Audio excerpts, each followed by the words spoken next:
Ja, also ich bin hier, weil ich gegen Menschenrechte, also für die Menschenrechte gegen Abschiebungen, also meine Stimme einsetzen möchte.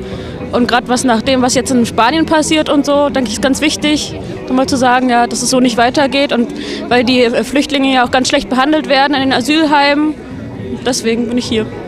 Also ich bin Antifaschist und Antirassist und ich bin dafür, dass man die Abschiebekneste und so abschafft in Deutschland, in Gesamtdeutschland, weil sie einfach mal scheiße sind und weil ich halt möchte, dass jeder hier leben kann und keiner abgeschoben werden darf und so.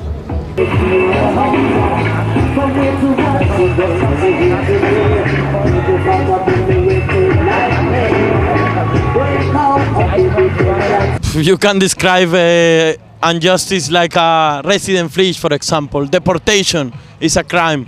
I knew, and I was also inside this deportation machinery. Maybe I was lucky to get out from this machinery, but I saw many people falling down in this machinery, in this machine of deportation.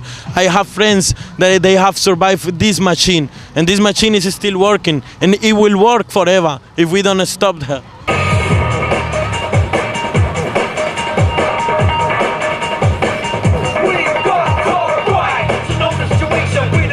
That the refugee who came here to Germany, they send them to what's called in German Landkreis. The refugees, they are not able to leave this Landkreis without having a written permission from the Ausländerbehörde, and in general this permission is arbitrarily denied, and the Ausländerbehörde refused to give it.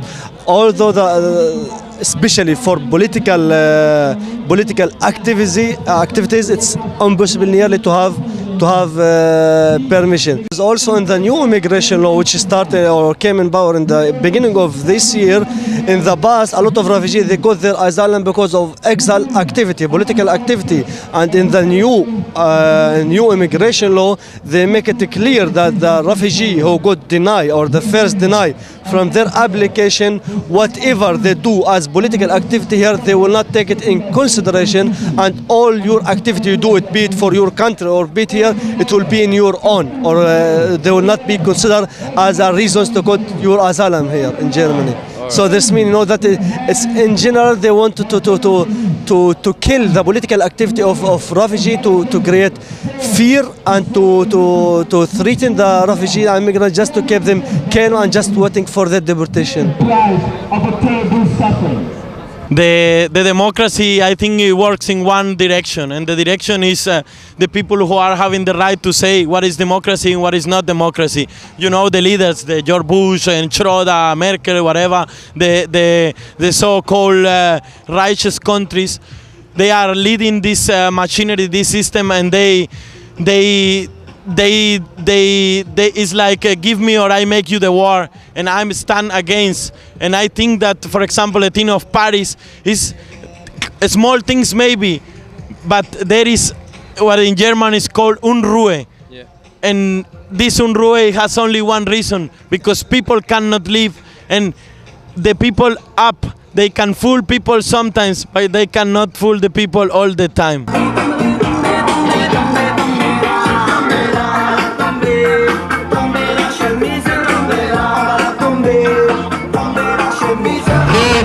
Policisten, mörda un fascisten! Mörda un fascisten!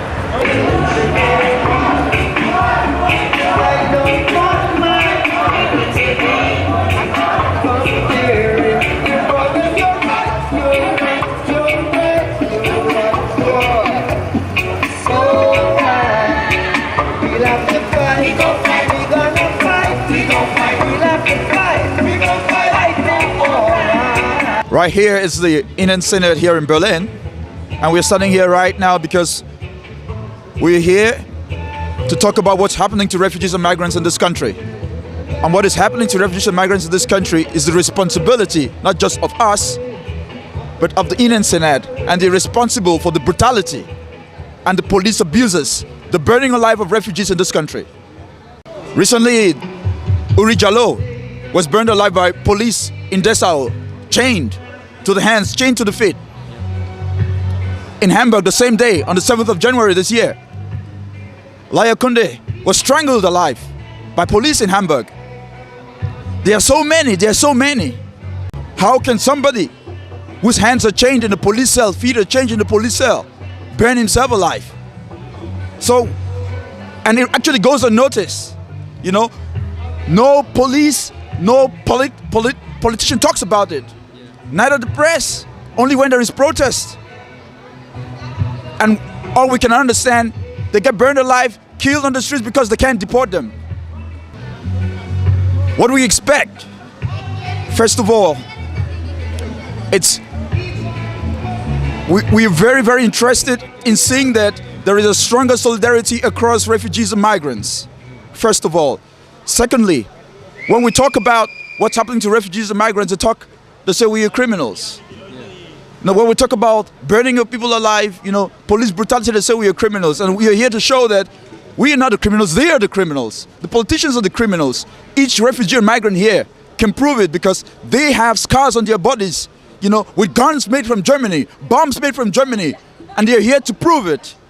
And to also show that because we are considered here as refugees and migrants, it's part of the crimes of this land. Have you made personal experiences with racism? Every day. Every day. Every day. Which can you describe it?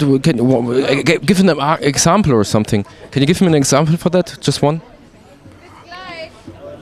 Several times I've been controlled alone on the streets. Even when I'm with the crowd of people, the police come to me and ask me for papers. What is the main reaction of the policemen like who controlling you? What do you think? What are they doing there? I think it's more than racist. It's how you see it's right now friendly racism because everything is hidden.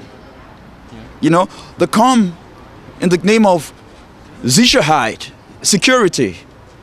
You know, to take care of the population or whatsoever. But the strange thing is they don't control everybody. It's target control. And the main principle for that target control is because the biggest achievement of German social policy, internally, and foreign policy, externally, has been that of the deportation of refugees and migrants. Not just in Germany, but across the continent. The agenda of colonialism is going on, and it's what we are still living.